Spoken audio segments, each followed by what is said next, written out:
আসসালামু আলাইকুম ভিউয়ার্স, আমি এমজে এগ্রো থেকে নতুন একটা ভিডিও নিয়েছি। তো আজকে যে ভিডিওটা দেখতেছেন এটা মূলত আমার এক কাকার দুইটা গরু ছিল, ভাতিজা আর কি।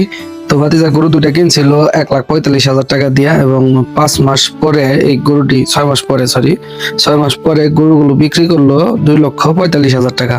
তো মোটামুটি খাবার খরচে 70,000 টাকা প্লাস 70,000 প্লাস খরচ হয়ে গেছে। তবে এই যে লোক গোয়াল ঘরের অবস্থা, মানে আমার বাইস্তার গোয়াল ঘর, এখন যেহেতু গরুগুলা বড় হইতাছে, এই গোয়াল ঘরের ভিতরে রাখা সম্ভব হইতেছে না। যে কারণে গোয়াল ঘর সংস্করণের লাগে, মানে নতুন করে আবার গোয়াল ঘর তরুণের লাগে এই গরুগুলো বিক্রি করা লাগতেছে। নাহলে এই গরুগুলোর মাত্রই গ্রোথ আসা শুরু করছে। মূলত এগুলো পালার গরু। তো এই গরুগুলো নিচে আমাদের দেলু ভাই, মানে আমাদের সবার জনপ্রিয় দেলু ভাই। আমি এর আগে ওয়ারে নিয়ে অনেকবার পোস্ট করছি এবং ও আমার গরু থেকে অনেক গরু নিছে। তো ওই গরুগুলো মূলত এখনো দাঁতেই নাই, মানে কেবল বারন্তর ভিতরে পড়ছিল।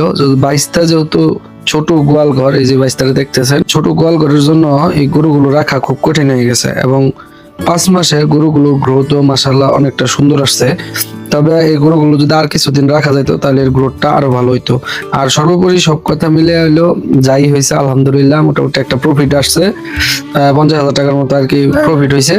আমি সবসময় বলি যে গরুটা বিক্রি করার সময়, মোটামুটি আপনারা জানেন যে এই গরুগুলো বিক্রি করার সময় আপনার নিজেদের একটা আবেগ মতো, মানে একটা অনেক সুন্দর, মানে আবেগময় মুহূর্ত। এই গরুগুলো উঠানোর সময় বা গাড়ি দিয়ে নিয়ে যাওয়ার সময়, একটা গরু পালুই জানে এটার মহব্বত বা এটার আদর, এটার যত্নটা কিরকম। তো সর্বোপরি সবকিছু মিলে আলহামদুলিল্লাহ স্যার গরুটি যখন বিক্রি করলো তখন আমার বললো যে কাকা আপনি একটু গরুটি দেখে দাম দর কইরা ফুরাই দেন। তো এরকম করতে করতে মোটামুটি সবকিছু সেটেলমেন্ট কইরা দিয়ে দিলাম।